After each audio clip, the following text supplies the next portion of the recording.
That is how I do it.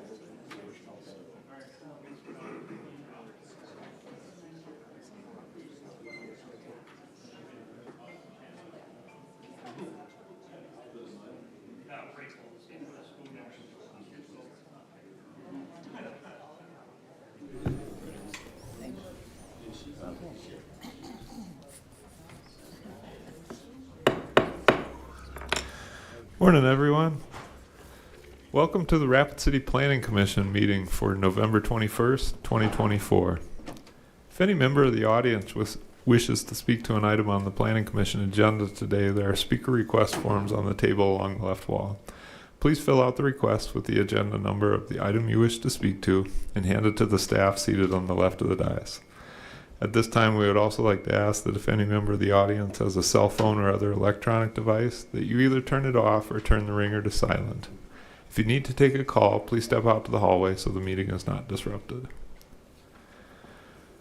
Items 1 through 3 have been placed on the consent calendar today and may be approved as a group. Action will be taken on all consent items in accordance with staff's recommendation by a single vote. But any item may be removed from the consent calendar by any planning commissioner, staff member, or audience member for separate consideration at this time. The findings of this planning commission are recommendations to the city council. The city council will make the final decision. Are there any items 1 through 3 that staff would like removed? Number 3, please. Okay.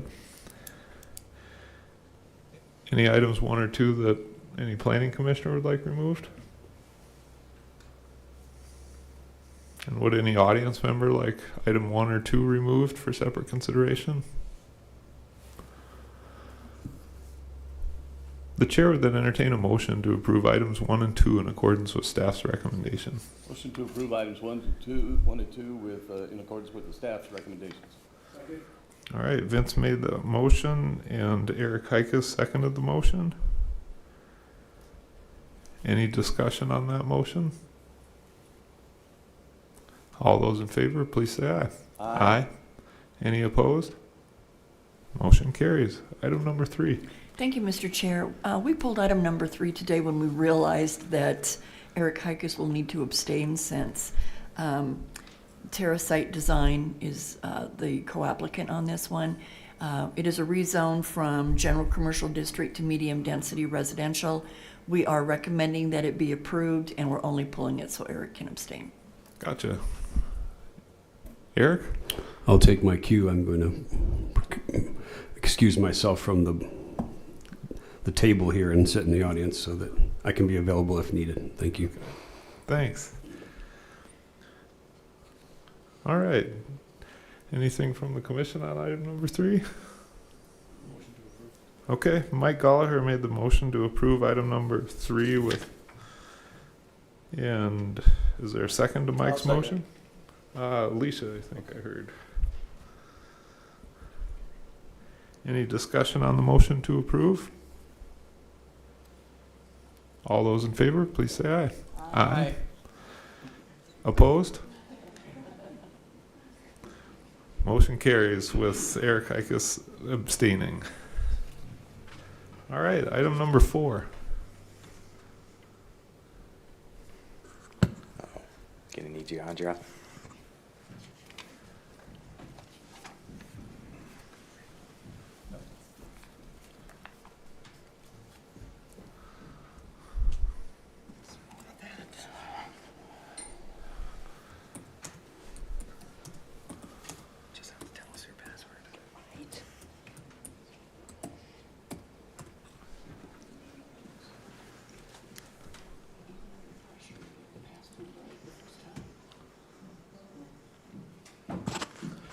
So item number 4 is a major amendment to a conditional use permit to allow on-sale liquor in conjunction with a comedy club at 632.5 St. Joseph Street.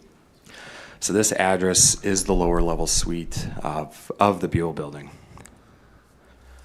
So the property is zoned Central Business District. Future land use is downtown.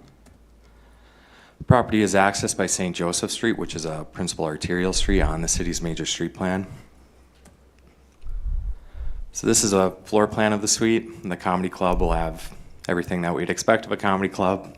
I'll have open mic nights, stand-up comedy, and other live performances. There'll be 24/7 video monitoring within the suite, and the club will be secured with metal gate at the main entrance. So the hours of operation will be from 5 p.m. to 12 a.m. through Wednesday through Sunday. The applicant is proposing new signage as a part of this application, so that a sign permit will be required for that new sign, along with a historic review application, since this is located within a historic district of the city. This is looking at the main entrance facing St. Joe. Public notice was posted on the property. They have a temporary sign up currently. This is looking east along St. Joseph Street, looking south along 7th Street. So staff is recommending that this item be approved, subject to the stipulations outlined in the report. The Central Business District is deemed as the appropriate location for on-sale alcohol uses, and this is located within the Central Business District. So I'll stand by for any questions. All right, anything from staff on this? Or from the commission? We heard from staff. Motion, perhaps? All right, Karen made the motion to approve item number 4 with those stipulations. And Brooke seconded that motion. Any discussion on the motion? All those in favor, please say aye. Aye. Any opposed? Motion carries. Item number 5. Good morning, Chair, Commission. Cassie Hayes. Item number 5 before you is a conditional use permit request to allow on-sale liquor in conjunction with a restaurant. This is property located at 2181 Promise Road. Current zoning of this property is general commercial district. Future land use is mixed use commercial. And this property takes access from Promise Road, which is classified as a collector street on the city's major street plan. What they are proposing here, there is currently a restaurant being constructed on this property, currently known as WR Restaurant. They are proposing to serve a variety of beer, wine, and cocktail selections that will accompany the cuisine at the restaurant. Their hours of operation have not quite been finalized at this time, but the intent is for the restaurant to be open for lunch and dinner daily, with the possibility of potentially a brunch service on the weekends. They have indicated that the maximum hours of operation would not exceed Monday through Friday from 11 a.m. to midnight and Saturday and Sunday from 9 a.m. to midnight. They do have locations where the alcoholic beverages will be served either at the dining table or at a seat at the bar rail. There is also an outdoor patio. You can see it over here on the left-hand side of your screen. There's an outdoor patio that will also provide some outdoor seating that will be secured by a 4-foot-tall ornamental fence with 2 exterior exit gates and then also access to the interior of the building as well. Alcohol is stored behind the bar or in designated locked storage areas with limited staff access. There are security cameras that do cover all the service and storage areas. They do have entrance doors that are equipped with alarms so that it does play into the security factor there. The nearest property with residential zoning is approximately 880 feet, that should say east, thank you Karen for pointing that out, of the subject property across Mount Rushmore Road. There is a property that has a single family residence just to the northwest of this property. It is zoned general commercial, but it does have a single family residence on it. It sits approximately 340 feet from this location. There is also another on-sale liquor establishment, Bin 605, is located south of this property, about 350 feet. But other than that, it does not appear that this should have any sort of negative impact in this area. So staff is recommending approval with the stipulations noted. This is the elevations that they are proposing. Here is the property. You can see that they did post notice on the property. There is a hotel currently under construction as well to the south of this property. This is looking north on Promise Road. The VA Medical Clinic sits to the north of this property. This is looking south on Promise Road. And this is looking across Promise Road at that single-family dwelling. It sits back here in behind the trees is where that single-family dwelling sits. So again, staff is recommending approval with the stipulations noted in the report, and I'll stand for any questions. Thank you. Any questions? Karen? Gotta get your mic on. There you go. Thank you. I don't have a question. I am just so thrilled that there's actually a restaurant going up in this neighborhood. We've had one previously, that beer, I forgot what it's called, but just to the south of this. But this is going to be nice for all of us who live in that area, and I know a lot of people have been asking, when are they going to do that? So I just wanted to say I'm really pleased that it's coming forward. All right. Anything else from the Planning Commission? I'll make a motion to approve Oh, this all right. All right, I'll second it. Karen made the With the- motion to approve with the stipulations. with the stipulation, and Vince seconded that motion. Any discussion on the motion? All those in favor, please say aye. Aye. Any opposed? Motion carries. Item number 6.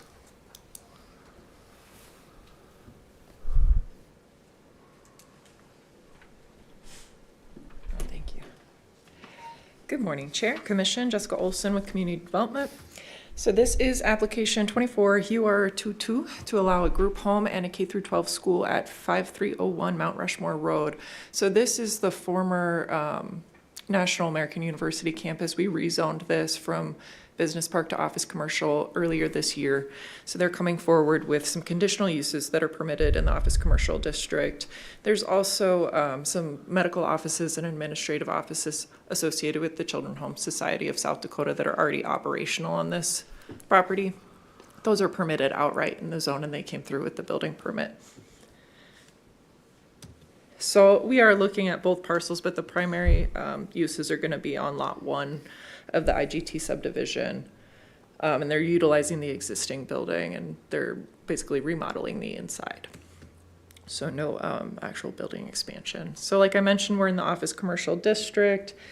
There is some residential zoning to the west there with some kind of larger lot residential. Children's Home Society actually did a really good job knocking on doors in the neighborhood, letting them know what was coming in on this property and what the operations would be. So I just wanted to note that. It is in the employment future land use designation. There's a lot of employment that will be coming on this property. The uses proposed are consistent with that land use designation as well.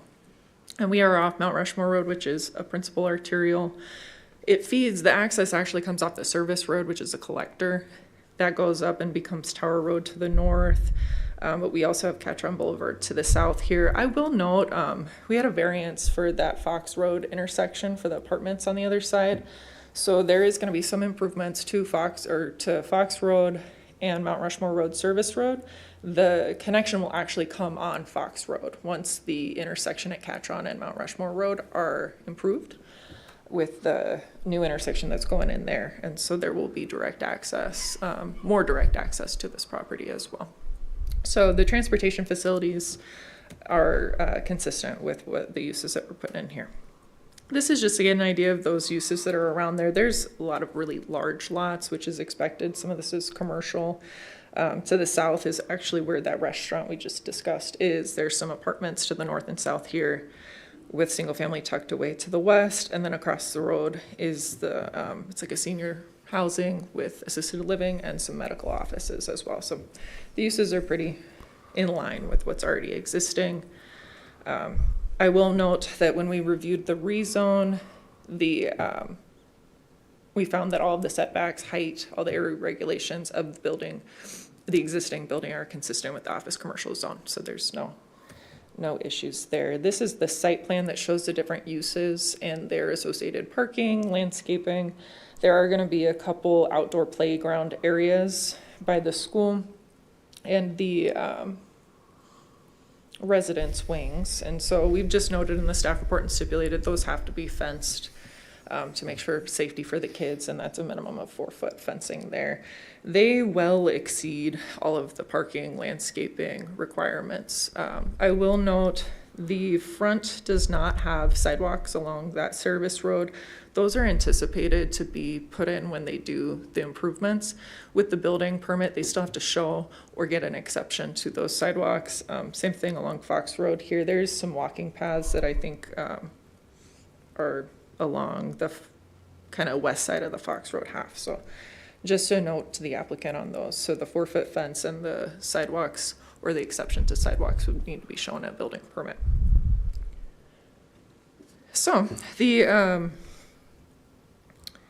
Children's Advocacy Center, the blue area, that's already in operation, as I noted. And so they do interviews and refer for some medical at that location for kids that have either experienced abuse or witnessed kind of tragic events. And so they provide support in that area. There's also some administrative offices for the children's home.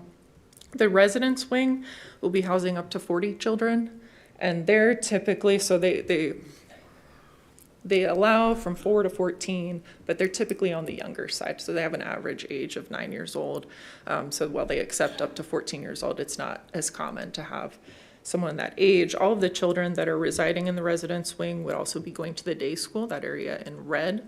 There's also some children from the community that would be bused in by their respective school district that have either learning or behavioral problems that could go to that school as well. Here we go. So the residential facility is 24/7. They have a 1-to-4 staff to children ratio. Average stay is up to like 18 months. And so there could be more than 40 children that stay there a year. So as they cycle through up to, they have an average of about 65 that have lived there over the year, but 40 max at one time. The day school, they have staff that'll be on site from 7 a.m. to 3 p.m. The actual school hours are 8:30 to 2:30. They have a 1-to-6 staff to student ratio.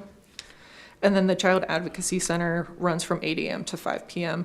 They interview on average about 350 interviews a year. So it's not a high, if you think about that, there's 365 days a year. So there's not a high rate that they're using that facility as well. So facility will have security cameras and security staff on site, as well as other controlled access to the buildings, and then visitors will be by appointment only. So looking at the existing elevations, the height requirements in the office commercial zone are not an issue. The tallest point of their building is 26.3 feet. There is existing signage on the property. They did get sign permits for. We've just noted that those LED message boards cannot show any off-premise signage on them. They are not doing that currently. So they're in accordance with the sign regulations, and any new signs would need a sign permit. So just looking at the site, they did post notice. We're on the corner of Fox Road and Mount Rushmore Road Service Road, looking south at the property. So you can see the service road on the left-hand screen, and then Fox runs to the right there. They did remove the signage for the university on the building. They do have some wayfinding signage on site as well. So this is looking a bit southwest. This will be where the day school is. Again, the day school from the other side. And its associated parking. This is the internal circulation that leads to either side. This is where the Child Advocacy Center is. As you can see, they're not utilizing that parking very extensively. They're actually exceeding their parking requirements by about 200 spaces, and so there shouldn't be issues regarding the parking. This is looking southwest. That's the property that will remain undeveloped at this time. There will likely be some recreational facilities associated with the residential treatment center in that area. This is looking across the road to the southeast. There's those other medical facilities as well as the senior housing. Northeast, we've got, again, Mount Rushmore Road. You can kind of see where the apartments are. This is that area with the variance for the sidewalks that are going in there. Looking down Fox Road to the west, the distance from the apartments to this facility is pretty extensive. This is looking southeast at the backside of that school building. Now we're on the back side entrance on Fox Road. Bergland is back here with those single-family residences I mentioned. They do have quite a bit of landscaping buffering those uses.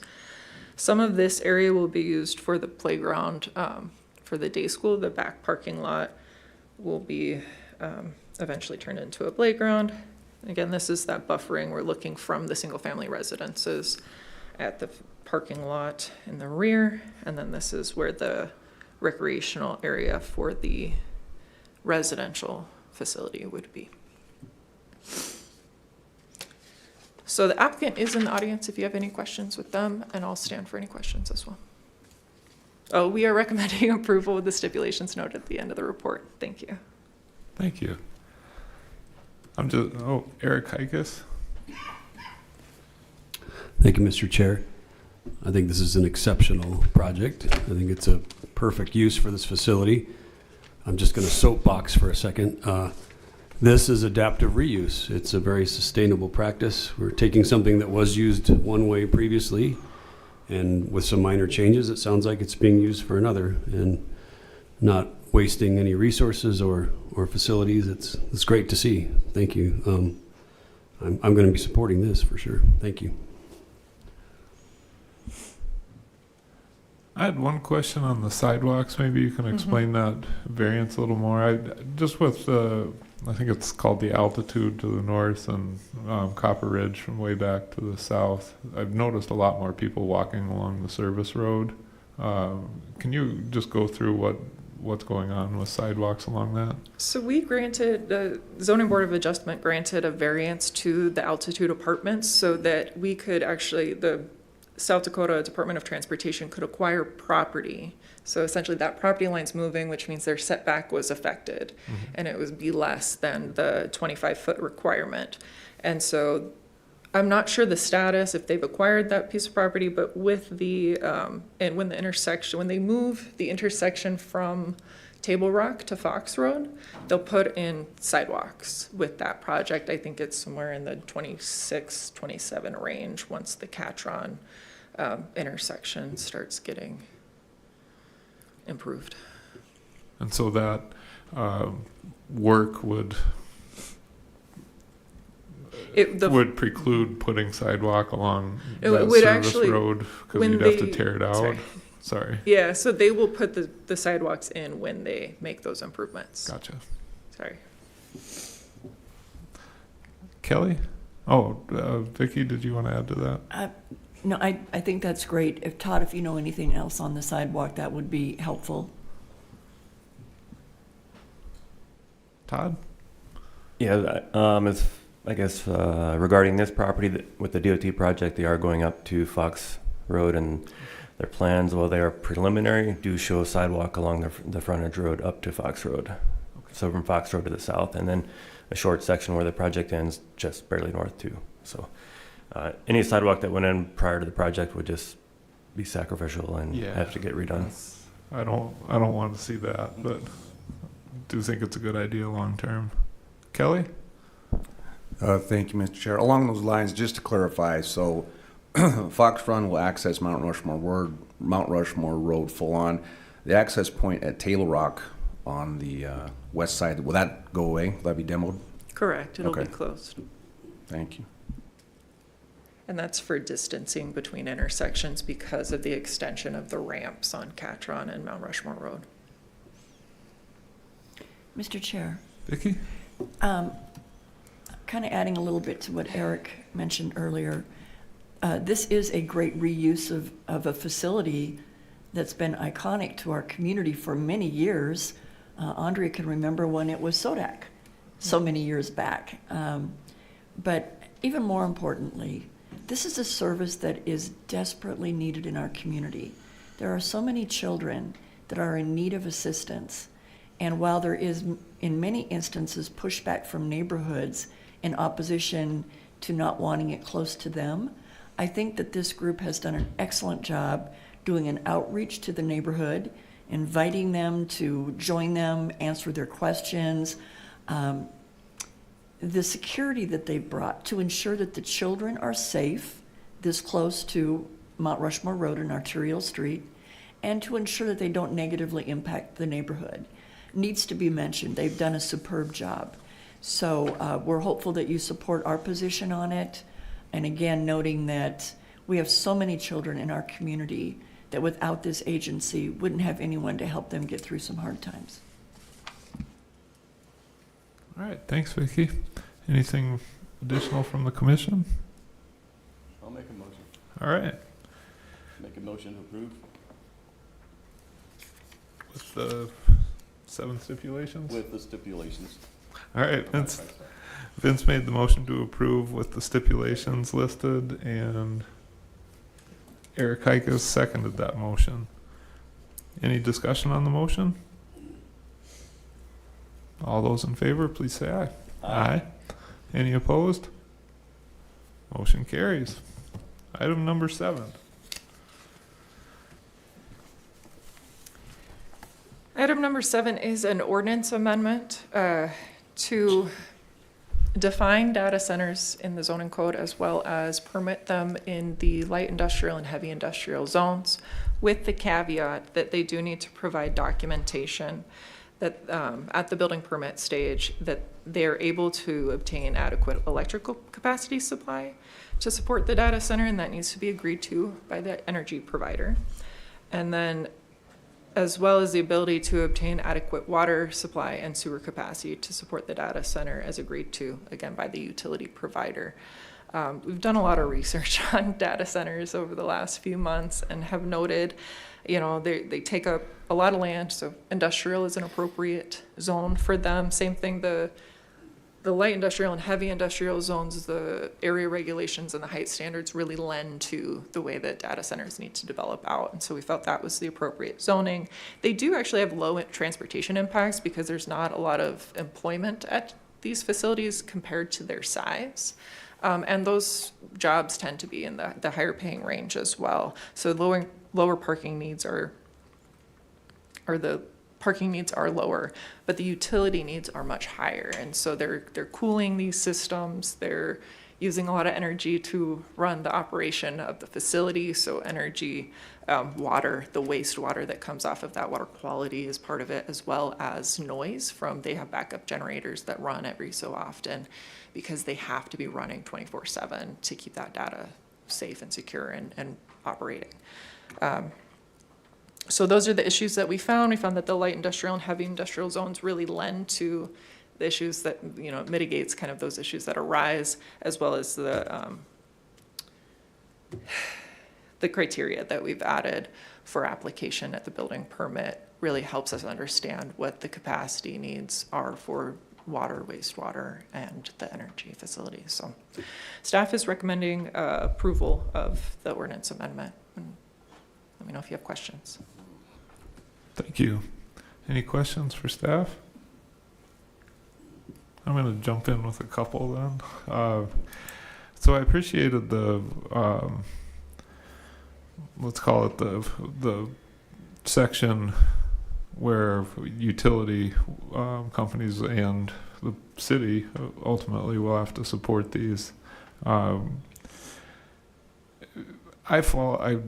I'm kind of a nerd in this stuff, but I've followed what's going on in Cheyenne with data centers being built down there, and a recent one from the parent company of Facebook is projected to use like multiple times the amount of power that Cheyenne currently uses just in the data center. And generally with electricity, if the utility says they can provide it, they'll figure out the generation for it and figure that out. But the water side is what concerns me. We can't really generate water. We just have to take what we have. And I guess to put it shortly and really put the pressure on Todd and Vicki here, is the city staff comfortable making these decisions, forecasting what our water needs will be in order to evaluate whether these facilities are ready to be permitted? Mr. Chair, the way it's set up right now, they would need to bring in that feasibility study to demonstrate that there is water capacity in that area for that use. And let's say there isn't, that there would need to be some off-site improvements. We anticipate at that point there would be an information brought forward to show what the fix is. How would we get that provision to provide that water? And at some point, it would probably be an item that goes before the Public Works Committee and the City Council if it was anticipated that there would be any cost sharing, because some of these regional improvements would benefit not only this use, but additional properties in that area. So knowing that that building permit cannot be issued until that item is resolved gives us the comfort that we need, knowing that while this is a permitted use, you can't walk out the door with a building permit until both the electrical and water usage studies are submitted, approved by whatever the electrical company is, and approved by either us or Rapid Valley Sanitary District, depending upon location, to ensure that there is capacity for that use without negatively impacting the other property owners in the area that may have vacant land that they too want to develop. We have seen in other communities where if there is an abundance of data centers being brought in, they will actually go to council and get a moratorium put in place until such time as there's a regional improvement to a specific area, and that's always something we could do as well. I guess my concern's less about the, let's call it the pipe size in the area, and more about how much water can flow through. You know, we have wells, we have access to Rapid Creek drainage, but at some point, you know, our overall number of gallons a day is limited. And that's the part that I'm wondering about. You know, is staff comfortable making that determination? Well, number one, we want to allow them. We want a data center in Rapid City. It serves a great purpose. That equipment is changed out on a very regular basis. There's a lot of sales tax revenue generated from these uses as a result of that. It has a very minimal impact on our street system, so there's kind of a win in those categories. But if we had 5 data centers that wanted to come to town in 25, we may very well be having to make a decision that we can't allow that number based on the amount of water that we have in the community as a whole. And so knowing that we always have the ability to, while we're bringing forward an ordinance to allow it, we would like to see a couple of these come to Rapid City. At some point, we may have to slow them down until we get additional water supply. And we do have tools in the toolbox to do that. Okay. I guess that's kind of, I just want that assurance. And the only issue beyond that on the water side that as I thought about this, that concerned me is, let's say one comes in and uses, you know, forecasts the use of X gallons per day, and then decides to ramp it up to 2X or 3X. Is there anything in the city's toolbox to address that? So that would be a part of the information that's submitted with that building permit. There would be a size of the building and a capacity of demand.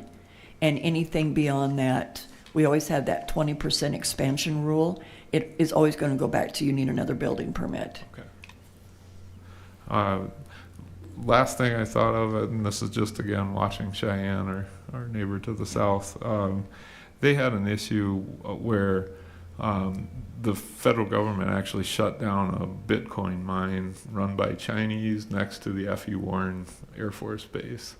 Is there anything where we need to limit the uses I'm thinking like North Elkvale, where you get close to our Air Force Base? Is there anything that we need to look at in that to avoid a similar situation? That is a great comment, and to be honest, I don't know that that's something that we have actually thought about. But in our routing processes for all of our different building permits, it's a good reminder that we need to loop Ellsworth in and there is industrial zoning along Elkvale Road that could support a use similar to this. So certainly something that we will, through our routing process, ensure that they are made aware of. Yeah, it was news stories that stuck out because it had so many, Yeah. let's call them buzzwords of today's world all together in one. Eric Hikas. Thank you, Mr. Chair. Two comments. One kind of piggybacking onto Eric's. Is there something we can do to think about the future of that water on the waste side, on the byproduct side? Can it be processed, cooled, injected into the earth? That's a question for. I mean, if it's just used for cooling, then is there a way to think in the future of how to process it and then use it again? So just a thought there, throw that in.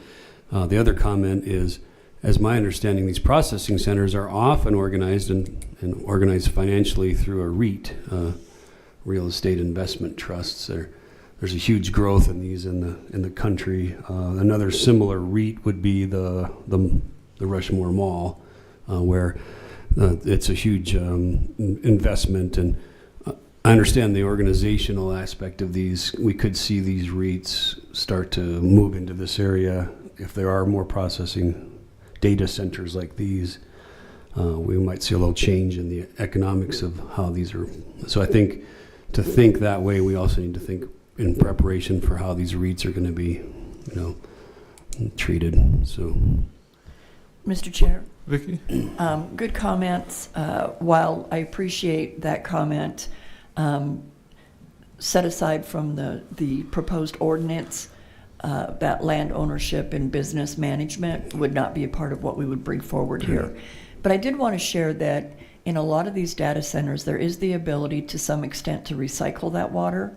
So, but it has to be pure of nature, and at some point, if it doesn't meet that purification, then that water cannot be recycled beyond that point. But there are industry improvements and advancements where ventilation and refrigerants are being used in lieu of water to do some of this cooling. So we're hopeful, and we've seen some communities say that the demand on the water is being lessened because there are improvements on how to cool the facilities beyond just using water. yeah, thank you. Thanks, Vicki. Vince? Thank you, Mr. Chair. Just wanted to concur with Eric's points and concerns, and thank you for, saying that would have to be under review again, include Ellsworth and the DOD in future adventures like this. I did have a couple of questions, though, about including paragraphs J and K. I'm wondering why that was included at this point. Yeah, so J and K have and statements. The way that the list of uses, they'll use a semicolon until the very end and then an and. There was one that was still remaining in J5 that needs to be removed, and it'll just be, I believe at that point it's a period. And then K is added, so then data centers, this is the last on the list. Okay. It's just clerical. All right, thank you. Mr. Chair, Vicky? whenever we bring these ordinance amendments forward, we include existing regulations just to show the placement within the ordinance. So only the bolded areas being added. I've often wondered that too, but this is the way that we lock and load it within the Chapter 17, is showing where it's actually going to fit within the ordinance. That was a good question, Vince. All right, anything additional from the commission? This? All right, Brooke made the motion to approve item number 7. Second. And Vince seconded that motion. Any discussion on the motion to approve? All those in favor, please say aye. Aye. Any opposed? Motion carries. Any discussion items or staff items today? We just want to wish all of you a very happy Thanksgiving. Hope you get to spend time with family. If you're traveling, be safe. A friendly reminder that you only have one more meeting left this year, and we do not hold a second meeting in December, so that if all of you need to get away for the holidays, we don't have to move a meeting. All right. Happy holidays to all of you as well. Anything from the commission? Motion to, oh, Eric Ikes, sorry. So it's a little joke. So data processing centers and cannabis growth both fit in industrial, as I understand in that ordinance now. So just a little moment there. But I also want to wish Kelly Arguello happy birthday. He just turned 53, so he's now the same age as me. We're the same. I was older than him for a little while, but yeah. All right, happy birthday, Kelly. Birthday. Motion to adjourn from anyone? I'm motion to adjourn. All right, Vince made the motion. Second. Brooke seconded that motion. All those in favor, please say aye. Aye.